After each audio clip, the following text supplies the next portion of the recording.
Do not let others dim your light. This was something that I had to overcome to a certain degree.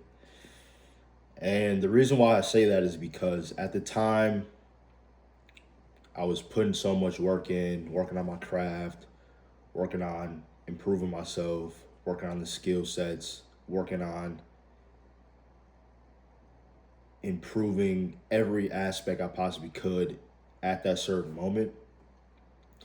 And when you continuously do something over a certain amount of time and you continuously put in the work, time again, and you start to reap the reward of the work you started to put in, there's this degree of confidence and this energy that radiates from you that some people may misinterpret as arrogance, cockiness, um, being boastful, whatever the case may be, right? So there was just one moment, and I remember it like it was yesterday. And basically, it was like someone, a peer of mine, ended up saying something along the lines of like, "Oh, you think you're cocky, you think you're arrogant because you know all these people and you've had all these internship experiences. Oh, you think you just know it all. Oh, you just think you're somebody you're not, whatever the case may be." And I'm like thinking to myself, I'm like, why are they getting at me for work that I put in day in and day out? I'm not surprised I'm in this position. I put in the work in each and every day to figure out what are the things that I want to do with my life and how am I able to put myself in certain circumstances, situations in order for me to thrive in those environments. And for me, the thing about it is that I would do a lot of research within real estate, understanding how to underwrite, understanding the terminology, understanding how the lingo, the different acronyms are used. All these little things add up because at the end of the day, a lot of real estate is acronyms, different terminologies, different rules, regulations. So I started familiarizing myself with those by looking at the state government website, by asking people, hopping on calls with them. And as you start to build this roadmap for yourself, you have a different level of confidence that you may not have necessarily had before because you are starting to see you're starting to reap the reward of the work you started to put in and you start to believe that it's genuinely possible. And when people see that you're working and you're actually getting some sort of a result, sometimes they can try to humble you in a sense where it's like, oh, never forget where you came from. I hate that saying so fucking much because you put in so much work to get out of the environment. Why the fuck would you want to remember where you came from? And I understand what they're saying. Like, you don't ever want to think you're too big or bigger than anybody, but at the same time, you work so hard to get yourself out of that certain predicament. Why would I ever want to go back? And it just doesn't make sense to me. And when you ask that person that same question that I just told you guys, they'll think about it like, oh, huh, you are kind of right. And it's like, do you guys ever genuinely just think before you guys speak? And the thing is that I've only experienced this shit with poor people. People that have money, they've been around money, they're in environments where there's a lot of money going around. They tend to communicate in a different way where it's like very motivative, inspiring, and it's not really so much of a detriment. A lot of the time I hear people that are negative, they're very despiteful, are the people that are honestly near and dear closest to you because everyone wants to see you do good, but no one wants to see you do better than them. And when you start to understand that shit and you know you're on a path of greatness, you're gonna have to separate yourself. If you continue to immerse yourself in these environments that are negative, constantly pulling you down, you're gonna be right back at square one, and all the momentum you built up is just gonna go out the window. And I say this to say is that when people try to dim your light, just look at it as a good thing. Look at it as you're on the right track. You know you're doing good things. And now it's up to you to keep that ball not only in your court, but keep moving with the momentum that you have. What are the things you need to start doubling down on? And generally just sit with yourself. I would literally sit with myself after, let's say, if there was a meeting that I had with somebody that was within the industry. Let's say it was a general contract I was talking to.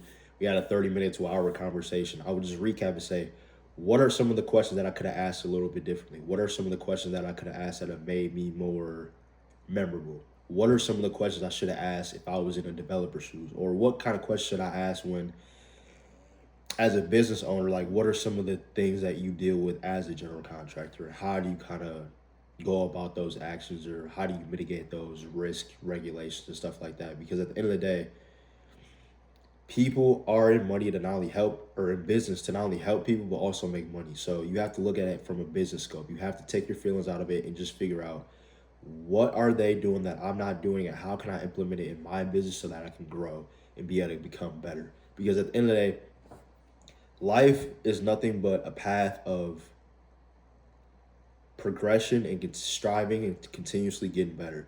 The people that stop getting better are the ones that are going to try pulling you down because they didn't want to put in the work and all this sacrifice that you've been able to put in to get you to where you are today.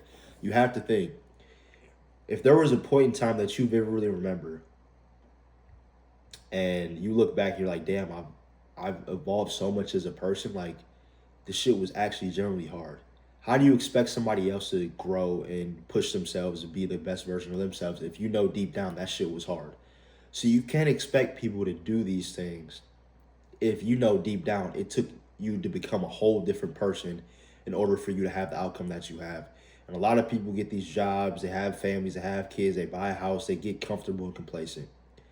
And when people get comfortable and complacent, that's where things really start to crumble, at least in business. If you're not growing, you're dying. And if you're not continuously growing, then you're just going to get beat by the competition. And it's unfortunate to say like this, but you always have to be constantly working on your craft, and constantly working on your craft is going to come with backlash, especially if you continue to surround yourself with the wrong people. These people will continue to downplay you, as I mentioned before. And if you're in an environment where it's hard for you to get out of these circumstances, to get away from these people, just get by yourself. Stick to yourself. It's going to be lonely. It's going to be a drastic learning curve in the sense of dealing with your own thoughts, your own emotions, your own regulation. Because at the end of the day, all you got is you. No one's gonna go up and get the fuck up and do the work that you know you have to do on a daily basis. And once you realize that, you have a different perspective on it, and you really just understand that they don't know. They just don't know any better. And if they knew the shit that you knew and knew the shit that I knew, they wouldn't be saying I was humble, because the version that I am today, it took a lot of blood, sweat, and tears in order for me to get to this position. And I'm nowhere, and I know I can do better and I will continue to get better, but it comes a point in time where it's like when enough is enough. And some people are okay with sitting on nails for the rest of their life because they're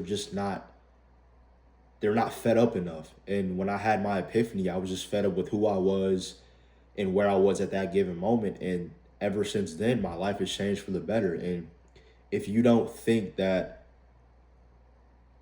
putting yourself in uncomfortable situations isn't worth it, or it's hard, or whatever the case may be, would you rather sacrifice a few years now to be able to live the life that you always dreamt of, or live a life of misery, continue to cry and complain and stay around the same people that you've been surrounding yourself with, and live an average ass life and be the one complaining about money, careers, opportunities, people, circumstances, whatever the case may be? I want you guys to be on the other side of the totem pole, because you're able to really look at shit for what it is.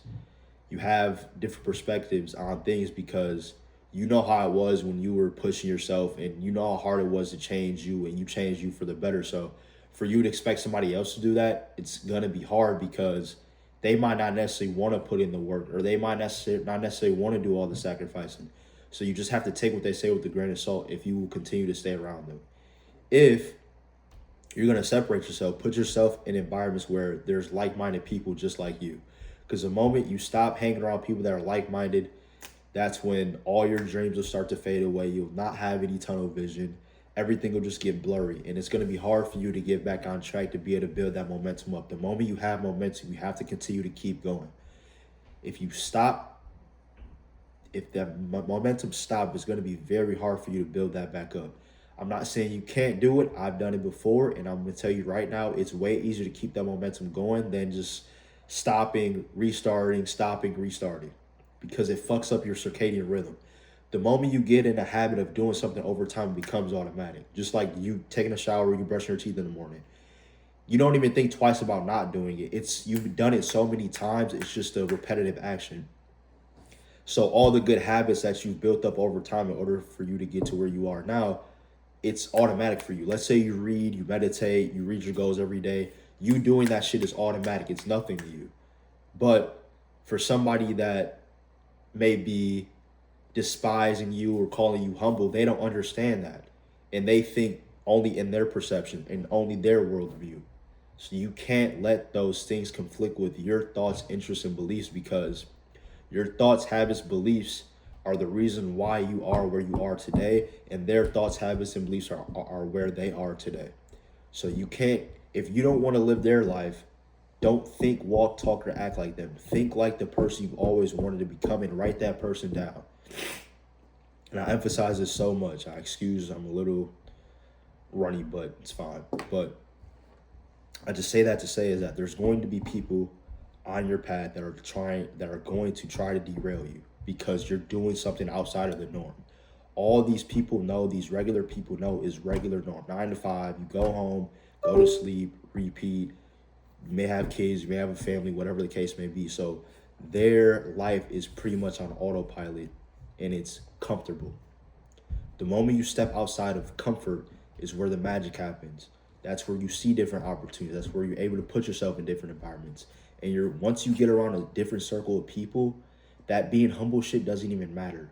They won't even call you humble because they think similarly like you. Only people that call you humble are people that don't think like you. And if you generally look up the word of what humble means, is really to view oneself in a low light. Why would you want to do that? That doesn't make any sense. You get one life. Why not be the best person you possibly can be? And honestly, being humble does not make you money. It keeps you poor. It limits you. And there's really no good benefit to being humble, in my opinion. Now, for those of you that are listening, may have a different worldview on it. So be it, to each his own. But I think being humble is such a detriment that you're just capped. You're just capped. And honestly, if there's one thing that you get away from this video, is that I want you guys to be authentically you. If there's people that are gonna talk shit about you, which is it's just gonna be a part of the game, just ignore it and stay focused and keep your eye on the prize.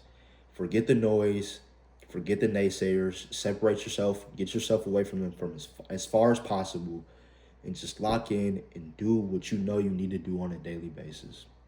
That's it for today's video. Make sure you guys like, comment, and follow for more, and I'll see y'all in the next.